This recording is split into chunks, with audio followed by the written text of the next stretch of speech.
This Good Morning Northwest morning spread is brought to you by Bill's Heating and Air Conditioning. It is 6:53. Let's jump into your Wednesday with the morning sprints. Yeah, Mark Peterson has warming temperatures in your midweek forecast. Destiny Richards live in Medical Lake to help you train your pup at Valor Canine Academy. And Olivia Roberts is following the latest push for police reform at the nation's capital. But first, to breaking news from D.C.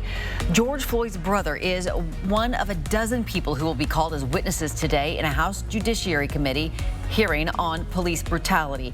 It's the first since George Floyd was killed while in police custody. Other witnesses include Floyd's family lawyer and the sister of a federal law enforcement officer killed in the line of duty. According to the panel, the hearing will examine the crisis of racial profiling, police brutality, and lost trust between police departments and the communities they serve. Senate Republicans are taking a big step to answer the growing call for police reform.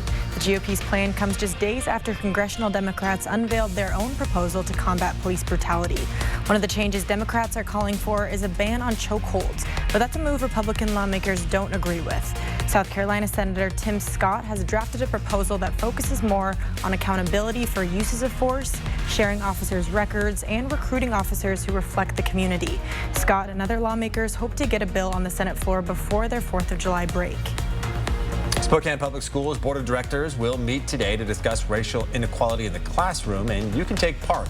The board is considering curriculum changes because leaders say they believe real change starts with education. 14 policies are up for discussion on the agenda, most of which revolve around racial equality. The virtual meeting tonight at 7 is open to the public. We have a link at KXLY.com with more information. This morning, Chad Daybell, whose stepchildren have been missing from southern Idaho since last year, will appear in a court hearing.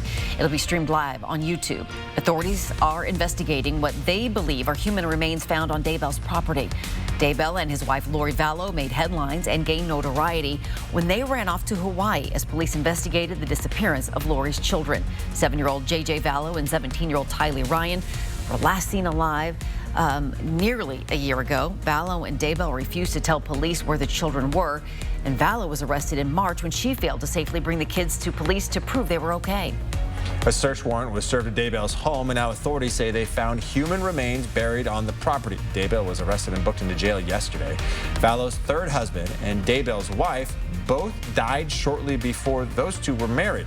The pair are being investigated by the Idaho Attorney General's office for conspiracy, attempted murder, and murder in connection with the death of Chad's former spouse. All right, in our first alert weather today, we are going to see some changes, mainly better changes, better weather and a little more blue sky. In our 48-hour forecast, there's a little energy there that could create a few scattered showers. Otherwise, we'll be dry through Thursday into Friday. 70 our high today, 69 into Deer Park. Pullman, you'll have variable clouds and 72 degrees. Drive-through testing of the Spokane County Fairgrounds is now over. The site was originally set to close at the end of April, but remained open with the help of the Washington National Guard. If you think you need to be screened for COVID-19, clinics are still available through providers like Providence, MultiCare, and Chats. 2 more people in Spokane County have died from COVID-19. Another 12 people were diagnosed with the coronavirus, and 7 are still in the hospital. 18 inmates who have tested positive for COVID-19 are being treated within a care facility at the Airway Heights Correction Center. All 18 inmates are from the Coyote Ridge Correction Center in Connell. Airway Heights was identified as a COVID-19 overflow site last month in the event of an outbreak within the prison system. No Airway Heights inmates have tested positive, but 2 staff members have. If you adopted a puppy before or during COVID-19, you can still get them properly trained. Valor Canine Academy is hosting some private lessons as well as some virtual lessons for your little pup, different exercises that they can learn while they're at home with you. Group classes will return when Spokane County goes into phase 3. In order to keep a check on that, just check their social media pages and send them an email if you'd like to set up some classes now.